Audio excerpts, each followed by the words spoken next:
पढ़ते तो ये हैं कि हम बंदरों की संतान हैं, हमारे पूर्वज बंदर थे, परंतु ये थ्योरी कहाँ की है? डार्विन की। डार्विन कहाँ के हैं? विदेश, इंग्लैंड इत्यादि देशों के।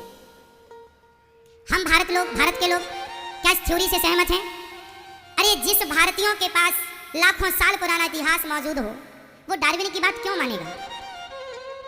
राधे राधे दोस्तों आज की कथा में गुरुजी ने दे दिया जवाब। जो कहते थे हम बंदरों की संतान हैं, उनको दे दिया आज गुरुजी ने जवाब। जी हाँ दोस्तों, बने रहिए इस वीडियो में मेरे साथ। हम लोगों ने स्कूल में पढ़ा है, हमें पढ़ाया गया है कि हम बंदरों की संतान हैं। ये थ्योरी डार्विन ने दी। आप लोग ये बात पढ़ते हैं स्कूलों में, बच्चे भी पढ़ते हैं कि हम बंदरों की संतान, हमारे पूर्वज पहले बंदर थे, धीरे धीरे उनका विकास होता उनकी पूंछ घिसती चली गई, समाप्त होती चली गई। वह झुककर चलते थे, हाथ और पांव दोनों से चलते थे, फिर धीरे धीरे उन्होंने हाथ उठा लिया और वह पांव के बल पर चलने लगे, वह सीधे खड़े होने लगे और वही बंदर फिर मनुष्य के रूप में परिणत हो गए। ऐसा डार्विन की थ्योरी हमें पढ़ाई जाती है ना? अब आप पढ़ते तो ये हैं कि हम बंदरों की संतान हैं, हमारे पूर्वज बंदर थे, परंतु ये थ्योरी कहाँ की है? डार्विन की। डार्विन कहाँ के हैं? विदेश, इंग्लैंड इत्यादि देशों के। हम भारत के लोग क्या इस थ्योरी से सहमत हैं? अरे जिस भारतीयों के पास लाखों साल पुराना इतिहास मौजूद हो, वो डार्विन की बात क्यों मानेगा? अब बताओ, भगवान राम का जन्म इस धरती पर कब हुआ था? फटाफट बता दो। 8 लाख साल पहले। कितने साल? लगभग 8 लाख वर्ष पहले राम जी का जन्म हुआ था। और राम जी कौन थे? बंदर या मनुष्य?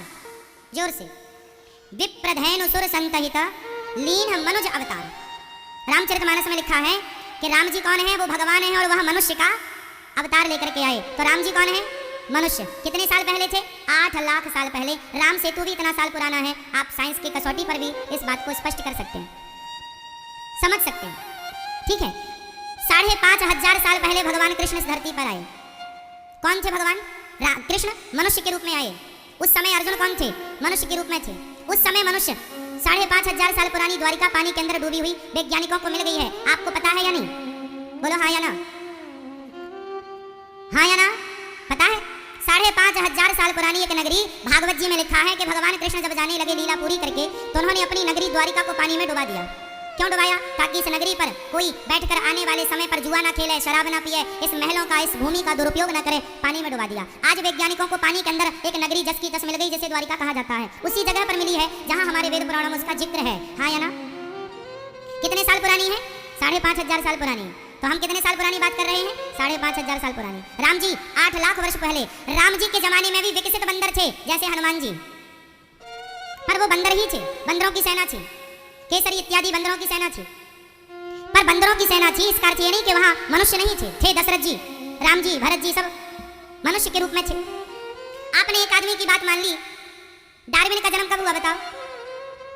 डार्विन का जन्म हुआ है 12 फरवरी 1809। 12 फरवरी 1809 को डार्विन का जन्म हुआ। और गोस्वामी तुलसीदास जी का जन्म कब हुआ? 1554। अब बताओ, पहले धरती पर तुलसीदास जी आए या डार्विन आए? तुलसीदास जी 1554 में आए और डार्विन 1809 में आए। डार्विन के 300 साल पहले गोस्वामी तुलसीदास जी ने धरती पर आकर रामचरितमानस लिख दिया। विडंबना देखिए कि हमारे तुलसीदास जी, जिन्होंने रामचरितमानस में मनुष्य थे राम जी ऐसा वर्णन किया है, आप हमारे ऋषि मुनियों की संतान हम हैं ऐसा वर्णन किया है, आप अपने ऋषि मुनियों की बात ना मानकर आप केवल 200 साल पहले आए डार्विन की बात को मानते हैं। इतना बड़ा पक्षपात हुआ है कि भारत के ऋषि मुनियों और वेद पुराणों की बातों को नकार कर एक सामान्य आदमी जैसे ठीक से इस सृष्टि का ज्ञान ही नहीं है उसकी बात आप मानते हैं। मैं प्रमाण के साथ बात कर रहा हूँ। आप थ्योरी पढ़ने लगे और पढ़ाने लग गए। अरे विचार तो कर लेते। हम ऋषि मुनियों की संतान हैं। हमारे सबसे पहले बताओ, इस धरती पर सबसे पहले मनुष्य का नाम क्या है? इस धरती के सबसे पहले मनुष्य का नाम? जोर से। मनु। हम मनु की संतान है, इसलिए हमें मनुष्य कहा जाता है। किसकी संतान है? मनु की, इसलिए हमें मनुष्य कहा जाता है। सबसे पहले भगवान नारायण ने अपनी नाभि से कमल उत्पन्न किया। देखो सृष्टि का क्रम हमारे सनातन धर्म में किस प्रकार से है और लोग किस प्रकार से उलझ रहे हैं।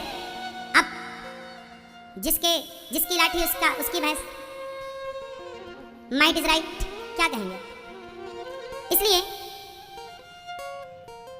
हमारे वेद पुराणों में क्या वर्णन है सृष्टि का, मैं आपको एक महाभारत में एक चैप्टर है भीष्म पर्व, कभी पढ़िएगा। महाभारत कितने साल पुराने, महाभारत कब लिखा गया, फटाफट बता दो। महाभारत कब लिखा गया, कब लिखा गया? 5,500 साल पहले लगभग। किसने लिखा था? वेद व्यास जी ने। उस जमाने में गूगल नहीं था। उस जमाने में महाभारत में लिखा है कि पृथ्वी का चित्र के, आज हम ग्लोब देखते हैं ना, ग्लोब, ग्लोब के अंदर पूरी पृथ्वी का चित्र होता है, मानचित्र होता है, हाँ या ना? पूरी पृथ्वी का चित्र है, उसमें भारत भी है, इंग्लैंड भी है, जापान भी है, रूस भी है, चाइना भी है, सारे सब ग्लोब जो है गोल, उसमें सारा चित्र दिखता है। ग्लोब आज हमारे बीच में है, 100 सालों से, 150, 200 सालों से है। इंटरनेट हमारे बीच में 50 साल से है लगभग। क्यों जी, ज्यादा से ज्यादा हम बोल रहे हैं। अब आप आश्चर्य मानेंगे, काश आपने अपने सनातन धर्म को पढ़ा होता, स्टडी की होती, स्वाध्याय किया होता।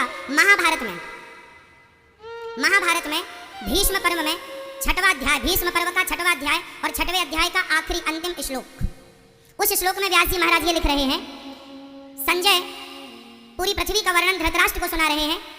उसमें ये लिखा हुआ है कि पूरी पृथ्वी का मानचित्र कैसा है।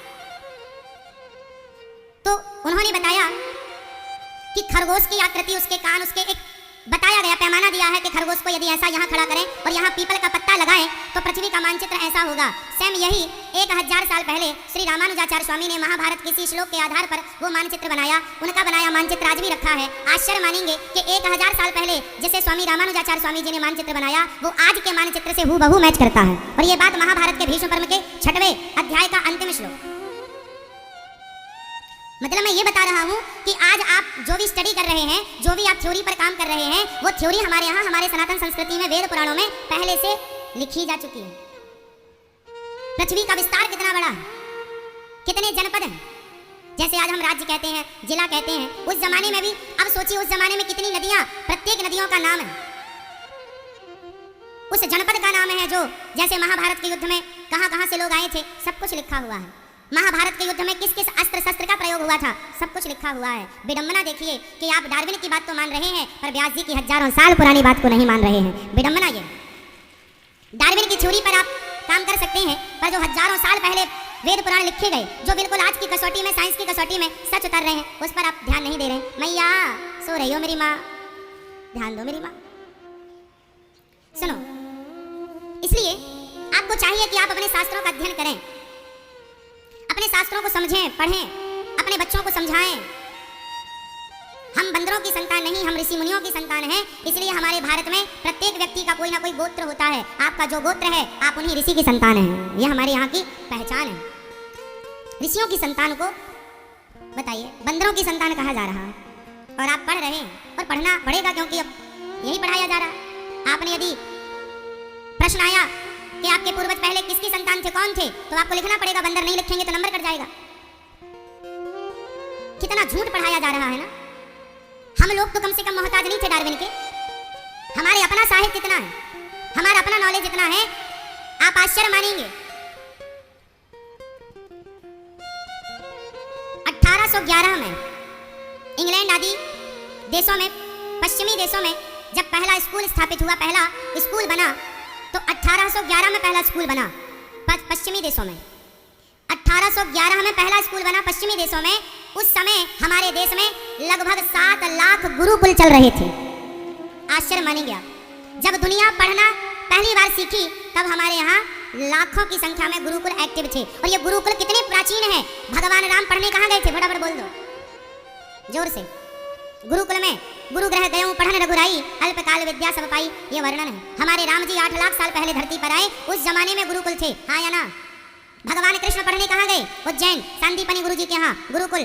चाणक्य के यहाँ सबसे बड़ा गुरुकुल उस जमाने का चला रहे थे चाणक्य, नालंदा विश्वविद्यालय, जो आज भी आप जानते हैं। मुगलों ने आग लगा दी थी उनके ग्रंथालय में। हमारे देश में ऐसी शिक्षा थी कि कंचा खेलने वाले बच्चे को, गिल्ली डंडा खेलने वाले बच्चे को उठाकर चाणक्य ने सम्राट बना करके बिठा दिया, चंद्रगुप्त मौर्य को। हमारी शिक्षा इस कोटि की थी जहां सम्राट बनाए जाते थे, और आज की शिक्षा से सिर्फ नौकर बनाए जाते हैं। तो हमारी शिक्षा, हमें डार्विन क्या पढ़ाएंगे भाई। अच्छा ज्ञान सबसे लेना चाहिए, पर अच्छा लेना चाहिए।